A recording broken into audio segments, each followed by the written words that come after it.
नमस्कार मित्रांनो, आपलं ट्रेड विथ ओमकार या यूट्यूब चॅनलमध्ये आपलं स्वागत आहे. आज आपण थोडं रिस्क मॅनेजमेंट हे का महत्त्वाचं असतं, काय इम्पॉर्टंट असतं, याच्याबद्दल आपण थोडं समजून घेणार आहोत. की आता चला, तर कसं आहे माहिती आहे का, सपोज ट्रेडिंगमध्ये आहे ना रिस्क मॅनेजमेंट हे खूप महत्त्वाचं असतं. सपोज जर तुम्ही रिस्क मॅनेजमेंट नाही केले तरी आपलं जे अकाउंट आहे, ट्रेडिंगचं अकाउंट ब्लास्ट किंवा उडण्याची ही जास्त पॉसिबिलिटी असते.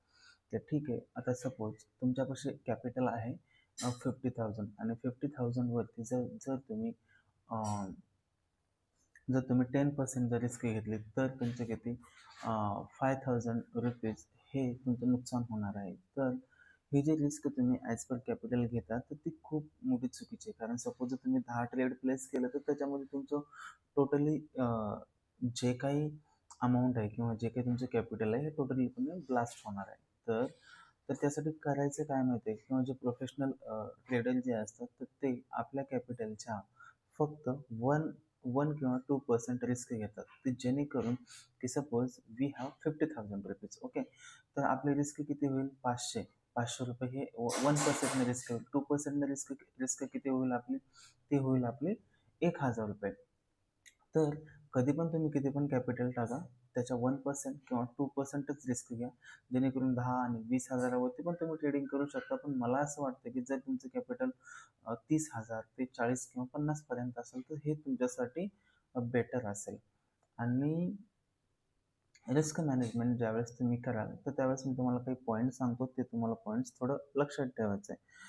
तर पहिला जो काही पॉईंट आहे की तुम्हाला स्टॉप लॉस हा लावायचा आहे. नेहमी स्टॉप लॉस लावायचा आहे.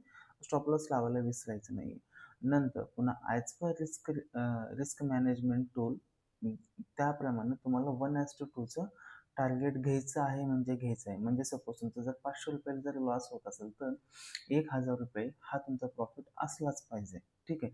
तर अशा पद्धतीने चालायचं आहे. आणि एक आणि तिसरा आणि सर्वात महत्त्वाचा रूल म्हणजे की तुम्हाला ओव्हर ट्रेडिंग पूर्णपणे बंद करायचं. मग आता ओव्हर ट्रेडिंग हे पूर्णपणे बंद कसं कसं करणार? तर फक्त दिवसातले 1 किंवा 2च ट्रेड घ्यायचे आहेत आणि तेवढंच ट्रेडचा जो काही परफॉर्मन्स असेल तो आपल्याला एका रजिस्टर किंवा नोटबुकमध्ये सेव्ह करून ठेवायचा आहे. जेणेकरून तुम्ही फ्युचरमध्ये त्या चुका नाही करणार. ठीक आहे. ओव्हर ट्रेडिंग जर तुम्ही केला तर तुम्ही प्रॉफिटेबल होण्याची खूप खूप कमी चान्सेस आहेत. त्याच्यामुळं मार्केटमध्ये एक स्ट्रॅटेजी, प्रॉपर रिस्क मॅनेजमेंट आणि रूल ह्या 3च गोष्टी महत्त्वाच्या असतात. जर या 3 गोष्टी जर तुम्ही फॉलो केलं तर तुम्ही सक्सेसफुल ट्रेडर किंवा प्रॉफिटेबल ट्रेडर लवकरच होऊन जा. जर व्हिडिओ आवडला असेल तर लाईक करा, सबस्क्राईब करा आणि शेअर करा. Thank you for watching guys.